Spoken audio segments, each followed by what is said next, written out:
नमस्कार मित्रों, आज का हमारा प्रश्न है राजकुमारियों के साथ दी जाने वाली दासियों का विवाह किससे होता था और इन दासियों का काम क्या होता था। तो इस प्रश्न के आंसर की ओर बढ़ें उससे पहले मैं आपसे छोटी सी रिक्वेस्ट करूंगा, यदि आपने हमारा चैनल सब्सक्राइब नहीं किया तो सब्सक्राइब करके बेल नोटिफिकेशन ऑन कर लो, क्योंकि हम इस चैनल पर रोज़ इंटरेस्टिंग प्रश्न को लेकर उसका आंसर करके आपके नॉलेज में वृद्धि करते हैं। तो बढ़ते हैं इस प्रश्न के आंसर की ओर।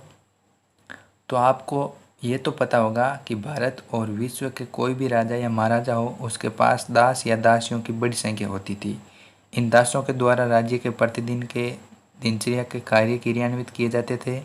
जब भी कोई राजा किसी दूसरे राज्य पर हमला करके उसे जीत लेता तो उस राज्य के सभी संपत्ति पर उसका अधिकार हो जाता और महल की बेशकीमती चीज़ें हैं जो उसके महल में भिजवा दी जाती।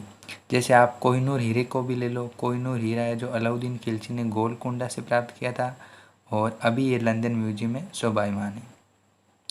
तो युद्ध में हारे हुए राज परिवार के पुरुष सदस्यों को हिंदू राजा छोड़ देते या कारागार में डाल देते, जबकि मुसलमान सुल्तान इनके साथ बहुत अत्याचार करते।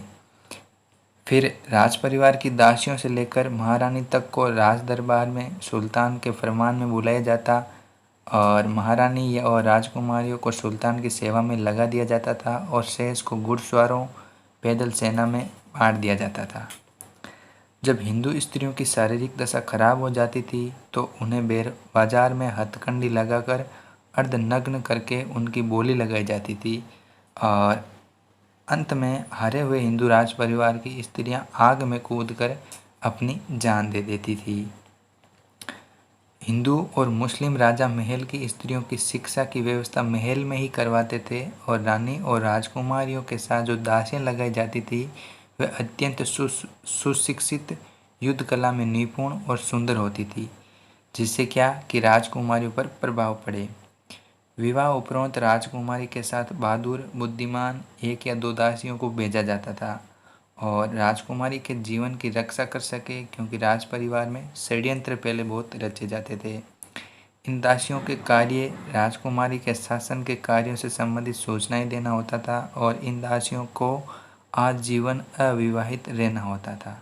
तो मैंने ऊपर आपको इनके कार्य और अब ये भी क्लियर कर दिया है कि इन दासियों को आजीवन अविवाहित ही रहना होता था और अपनी राजकुमारी और या फिर महारानी और उनके पुत्रों के जीवन की रक्षा करना होता था। जैसे आप उदाहरण के तौर पर पन्ना दाई और मत्रा को ले सकते हैं। पन्ना दाई और मत्रा प्रमुख हितैषी दासियाँ थीं। अकबर के शासनकाल में हरम में रानियों की संख्या 5000 थी। उनके सेनापति मान सिंह के हरम महल में 1500 स्त्रियाँ थीं और 10,000 दासियाँ उनकी सेवा में होती थी। जोधाबाई अकबर की प्रमुख महारानी थी जिनसे भी जहांगीर का जन्म हुआ। तो इस वीडियो में मैंने आपको दासियों के कार्य और उनके विवाह से रिलेटेड जानकारी दी है।